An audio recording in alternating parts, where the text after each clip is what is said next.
انہوں نے کہا کہ فرض نماز کے بعد دعا مانگنا بدعت ہے، اور بدعت پھر کیا ہے؟ کل بدعت ضلالۃ، اور ہر بدعت کیا ہے؟ گمراہی، وکل ضلالۃ فی النار، اور ہر دلالت، ہر گمراہی جہنم میں لے جانے والی ہے۔ تو کیا ثابت ہوا کہ نماز فرض تو بعد جے تساں ہاتھ چاہ کے دعا منگنی ہے نا تے پھر جہنمی ہو، پھر بھائی جہنم میں جاؤ گے آپ۔ یہ کیا سینس ہے، یہ کیا لاجک ہے اس میں کہ دعا بندہ کر رہا ہے، اللہ سے کر رہا ہے، نہ غیر اللہ سے کر رہا ہے، تو وہ جہنم میں چلا جائے گا۔ اب میں ایک حدیث پیش کرتا ہوں آپ کے سامنے، اور یہ حدیث ترمذی شریف میں حسن درجے کی حدیث ہے۔ حضور اکرم صلی اللہ تعالی علیہ وسلم کی بارگاہ میں سوال کیا گیا، ای الدعاء اسمع، یا رسول اللہ، اللہ کی بارگاہ میں وہ کون سی دعا ہے جو زیادہ مقبول ہوتی ہے؟ کون سی دعا ہے جو زیادہ مقبول ہوتی ہے؟ تو آقا کریم صلی اللہ علیہ وسلم نے فرمایا جوف اللیل الآخر، ایک تو وہ دعا جو رات کے پچھلے پہر کی جائے، اور دوسری فرمایا وَدُبُرُ الصَّلَوَاتِ الْمَكْتُوبَاتِ، اور دوسری فرمایا وہ دعا جو فرض نماز کے فوری بعد کی جائے۔ حدیث نہ ہو تو میں مجرم، حدیث ضعیف ہو تب بھی میں مجرم۔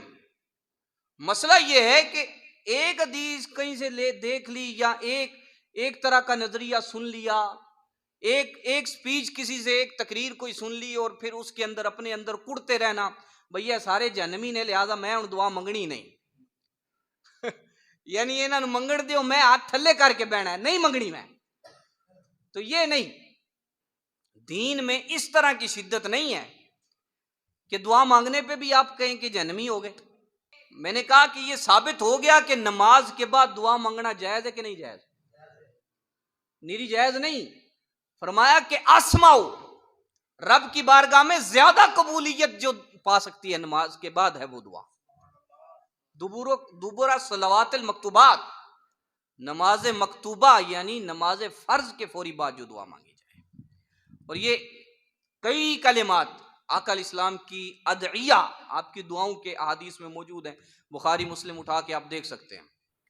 حضرت مغیرہ ابن شعبہ سے روایت ہے کہ اذا فرغ من الصلاۃ، نبی علیہ السلام جب نماز سے فارغ ہوتے، قال لا الہ الا اللہ وحدہ لا شریک لہ ولہ الملک ولہ الحمد وهو على كل شيء قدیر اللهم لا مانع لما اعطیت ولا معطی لما منعت ولا ينفع ذا الجد منك الجد۔ یہ الفاظ بھی ہیں۔ حضرت علی ابن ابی طالب رضی اللہ تعالی عنہ، آپ اس حدیث پاک کے راوی ہیں، فرمایا کہ کان النبی صلی اللہ تعالی علیہ وسلم اذا سلم من الصلاۃ، کہ جب رسالت مآب صلی اللہ علیہ وسلم نماز کا سلام پھیرتے تھے تو آپ دعا مانگا کرتے تھے، دعا مانگا کرتے تھے، کیا کہتے؟ اللہم اغفر لی ما قدمت وما اخرت، آپ دعا مانگا کرتے تھے اللہ میرے اگلے پچھلے گناہ معاف فرما۔ حالانکہ آپ نے کوئی گناہ کیا ہی نہیں، لیکن تعلیم امت ہے بھئی جس نے کیا ہی کوئی نہیں، نہ کرنا ہے، وہ اس درجے پہ آ کے رب کی بارگاہ میں عاجزی کر رہے ہیں اور دعا مانگ رہے ہیں، امت کو سکھا رہے ہیں کہ تم نے بھی ہمیشہ رب کی بارگاہ میں مغفرت مانگتے رہنا ہے۔ اور اگلے لفظ ہے وما اسررت وما اعلنت، یا اللہ میرے ہر گناہ کو بخش دے جو میں نے چھپ کے کیا ہو یا اعلانیہ کیا ہو، وما اسرفت، اور جو بھی میں نے زیادتی کی ہو کوئی معاف فرما دے، وما انت اعلم به منی، اور اے اللہ تو مجھ سے زیادہ مجھے جانتا ہے کہ میں نے چھپ کے کیا کیا ہے یا ظاہر میں کیا کیا ہے۔ انت المقدم وانت المؤخر لا الہ الا انت، اے اللہ تو ہی آگے کرنے والا ہے، تو ہی پیچھے کرنے والا ہے، جسے چاہے تو نیکیوں میں آگے کر دے، جسے چاہے تو برائیوں میں آگے کر دے، یا اللہ تیری ہی بارگاہ میں التجا ہے کہ تو مجھے معافی عطا فرما۔ اب یہ حدیث صحیح ہے۔ حضرت سیدنا ابو ایوب انصاری رضی اللہ تعالیٰ عنہ، ما صلیت خلف نبیکم، فرمایا کبھی بھی ایسا نہیں ہوا کہ میں نے نبی علیہ السلام کے پیچھے نماز پڑھی ہو، الا سمعتہ حین ینصرف، مگر یہ کہ جب بھی آقا علیہ السلام نماز پڑھ کے ہماری طرف رخ انور فرماتے تو آپ یہ دعا مانگا کرتے ہیں. کیا دعا تھی وہ؟ اللہم اغفر لی خطایا وذنوبی کلھا، اے اللہ میری ہر خطا، میرا ہر ذنب، میری ہر غلطی معاف فرما دے. اللہم انعشنی واجبرنی، آپ اللہ کی بارگاہ میں عرض کیا کرتے کہ اے اللہ مجھے رتبے میں بڑائی عطا فرما، اور اے اللہ میری کمیاں دور فرما دے، میرے نقصان ختم فرما دے، اور وہدنی لصالح الاعمال والاخلاق، اور اے اللہ مجھے اچھے اعمال اور اچھے اخلاق کی طرف میری ہدایت فرما. انہ لا یہدی لصالحها ولا یصرف السیئہا الا انت، اے اللہ گناہوں سے بچانے والا اور نیکیوں کی طرف رغبت دینے والا تیرے سوا کوئی نہیں. تو نماز کے بعد دعا مانگ لینا یہ کوئی جہنم میں لے جانے والا کام ہے؟ اور پھر یہاں پہ امام طبرانی رحمۃ اللہ علیہ آپ نے ایک حدیث پاک نقل فرمائی ہے، اور یہ حدیث پتہ ہے کس کی ہے؟ حضرت امام جعفر الصادق رضی اللہ تعالیٰ عنہ. آپ کے الفاظ ہیں، آپ فرماتے ہیں کہ الدعاء بعد المکتوبۃ افضل من الدعاء بعد النافلۃ. یہ طبرانی کے لفظ ہیں. امام جعفر الصادق فرماتے ہیں کہ فرض نماز کے بعد دعا مانگنا نفل نماز کے بعد دعا مانگنے سے زیادہ افضل ہے. کما کفضل المکتوبۃ علی النافلۃ، فرمایا بالکل اسی طرح جس طرح فرض نماز نفل نماز سے افضل ہے، اسی طرح فرض کے بعد دعا مانگنا نفلوں کے بعد دعا مانگنے سے افضل. سمجھ میں آ گئی ہے نا بات؟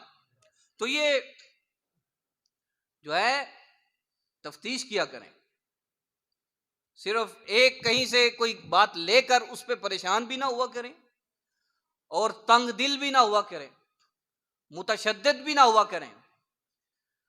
تشدد اس کو کہتے ہیں کہ آپ کہیں کہ ہمیں جو پتہ ہے اس کے خلاف یہ جتنے بیٹھ کے جو کچھ کر رہے ہیں سارے جہنم میں جائیں گے. ایسا نہیں ہے. آقا کریم صلی اللہ علیہ وسلم کی حدیث ہے، حدیث صحیح ہے. حضور علیہ السلام فرماتے ہیں یسروا ولا تعسروا، کہ لوگوں پہ آسانی کا معاملہ کرو، لوگوں کو مشکل میں نہ ڈالو. ٹھیک ہے؟ اور بشروا ولا تنفروا، فرمایا کہ لوگوں کو خوشخبری سنایا کرو، لوگوں کو دین سے نفرت نہ دلایا کرو. ٹھیک ہے؟ دین سے نفرت نہ دلایا کرو. اس لیے دعا مانگنا جب اللہ سے مانگنا ہے اور اس کی ممانت نہیں ہے، اور پھر احادیث میں اس کے جواز کا بیان ہے، حدیث میں اس کو جائز قرار دیا گیا ہے. اب پھر یہ ڈیمانڈ کرنا کہ جناب دری اتے نماز تسی پہ پڑھ دے ہوتے، حدیث سے وخاؤ کہ نبی علیہ السلام نے اس دری تے نماز پڑھی ہوگی. ٹھیک ہے؟ ٹوٹی اتے وضو کر دے ہو، پھر اے وخاؤ کہ نبی علیہ السلام نے کدی ٹوٹی تے وضو کیتا ہوئے. ٹھیک ہے؟ او بینڈا لکڑ دا بنیا او دے تے بہ کے کر دے ہو، حدیث وخاؤ کہ او دے تے بہ کے کدی آقا علیہ السلام نے وضو کیتا ہو. پکھا لا کے پڑھ دے ہو نماز، اے سی لا کے، حدیث وخاؤ کہ کدی نبی علیہ السلام نے انج کر کے انج اے سی لا کے اے سی تھلے تے اے سی دے نیڑے جگہ ڈھونڈ کے نماز پڑھی ہوئے. ٹھیک ہے؟ تو پھر اگر جو بندہ بھی یہ کر رہا ہے یہ سنت سے کوئی ثابت ہے تو پھر سب جہنمی ہو گئے. اتنا نیرو پرسپیکٹو نہیں ہے اسلام کا کہ آپ بات بات پہ کہیں کہ یہ بدعت ہے اور یہ گمراہی ہو گئی اور یہ جہنم میں چلا گیا. بدعت ہوتی ہی وہ ہے، سن لیں، بدعت کی ڈیفینیشن اور تعریف یہ ہے کہ بدعت وہ ہے جس کی حقیقت وہ دین میں نہ ہو، جس کی حقیقت دین میں نہیں ہے اور وہ دین کے خلاف ہو، دین کی روح کے، دین کی حقیقت کے خلاف ہو، وہ بدعت ہوتی ہے. آپ مجھے بتائیں کہ دعا جو ہے وہ دین میں ہے یا نہیں ہے؟ اس کی حقیقت دین سے خارج ہے. اللہ سے مانگنا ہے، بندے نے مانگنا ہے. بندہ رب سے نہ مانگے تو کس سے مانگے؟ اور نماز کے بعد نہ مانگے تو کہاں مانگے؟ جب کہ حدیث موجود کہ فرمایا کہ سب سے زیادہ مقبول دعاؤں میں سے ایک وہ بھی دعا ہے جو فرض کے فوری بعد مانگی جائے. ٹھیک ہے؟ تو